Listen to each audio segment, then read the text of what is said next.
So in the last video, I showed you how to slice strings, and I said as a challenge you should print out certain portions of their name. So in this video, I'm going to show you how to use input and output, and then I'm going to type up a little program on how to actually modify it. So on line 1, you've got name equals raw input. What's your name? Raw input, as I said last time, is for Python 2.7. If you've got Python 3.3, you can do that. I'll try and get it before the next video. I just need to install it. But yeah, it's just as simple as changing the input. And here on the second line, age equals int input. How many years old are you? You have to put int because int is for integer and you have to have it for numbers just for more efficiency. It would probably work without it. Well, actually, it would work without it. It's just being more efficient with your code, and it shows you know what you're doing. So here with the fourth line, you don't have to have it on the fourth line, you can have it on any line. Again, it's just efficiency. On the fourth line, you have print, so your name is, and then here the name of the variable, which is name for name. You have to separate both with commas, or else you get an error and it won't run. And here, so your name is whatever your name would be, so I'll use John as a placeholder. So your name is John and you are the variable age, years old. So whatever the person inputs, so your name is John and you're 50 years old is what it should print out. So you go up, you click run, you run, and then you run input output. So what's your name? I'll say John. How many years old are you? 50. So your name is John and you're 50 years old. Now, what if you want to create a username for someone? Let's say you have a website and you need to create a random username that picks the first 3 letters and the age of the user.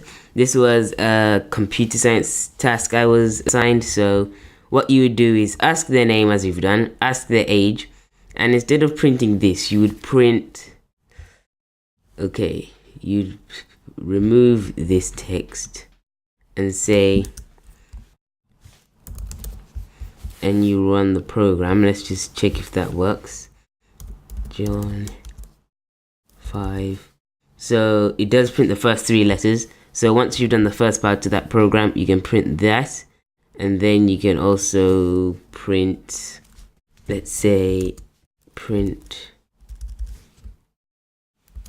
age. So run the program, John 46. So here it's got it in speech marks, which we don't want. Let's try and remove the brackets. We'll try again. How old are you? 67. Joe's 67. So let's remove the space and see if that works. These are just tiny things that you can do as an extra. You don't actually have to remove the space and go into as much detail as I'm doing. So it's nothing too much to worry about, but that could be their username. So it's all about just generating random stuff like that. You could make it first 2 letters of their name and their age plus 4. Let's try that. So John again, how old are you? 50. Joe 54. So you can ensure that if you've got a random user, let's say you have John, Jeff, Jack, Rachel, whatever, you can generate a random username for them, and you can customize it in any way you actually want to. So there are quite a few ways to do this. You can have age divided by 4 times 79 minus 8.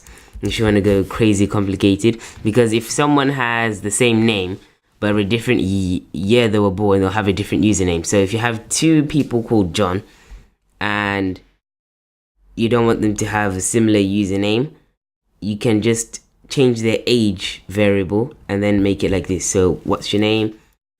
John. How old are you? Let's say 10 to make it easy. 150 is because 10 divided by 4 times 79 minus 8. That's kind of weird, but yeah, that's how it is. So that's the end of it. If you want to try anything else different, try and customize the input and try and find a different way to print this out. There are quite a few different ways, especially if you're doing Python 3. It'll be easier for you because there's more choice. as I said, I'll try and get Python 3 for the next video. So yeah.